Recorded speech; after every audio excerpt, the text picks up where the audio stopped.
Good morning friends, আমার নতুন একটি মিনি ভ্লগে আপনাদের অনেক ভালোবাসা শুভেচ্ছা। আজকের ভ্লগটা আমি ঠাকুরের রান্নাঘর থেকে শুরু করলাম। আজকে তো শনিবার, তাই ঠাকুরকে ভোগ দিলাম। ঠাকুরের রান্নাঘরে ভোগের রান্নাবান্না হচ্ছে। এখানে ভাজা মুগ ডাল আমি করলাম ফুলকপি দিয়ে।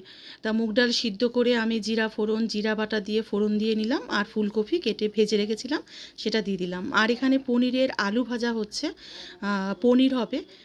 পনির আমি ভেজে রেখে দিয়েছি আগে, আর তারপরে আলুগুলো ভাজছিলাম। আর এখানে পোলাও হবে, আজকে ঠাকুরকে ভোগে পোলাও দেবো, তার জন্য চাল ধোয়া হচ্ছে। তো সব রান্না আমার কমপ্লিট হয়ে গেছে। এখানে এখন শুধু বেগুনিটা ভাজা হচ্ছে। বেগুনিটা হয়ে গেলেই সব এবার ভোগ বাড়বো। তো দেখুন আমার ভোগ বাড়াও হয়ে গেছে। ঠাকুরকে দিয়েছি পোলাও, বেগুনি, পনিরের রসা, মুগ ডাল, চাটনি। তো আমি ভোগ বেড়ে ভোগের থালাটা আমি ঠাকুর ঘরে দিয়ে আসলাম, ঝুড়ি দিয়ে ঢাকা দিয়ে। পুজো হয়ে গেলে ভোগটা বেড়ে দেবেন হাজব্যান্ড।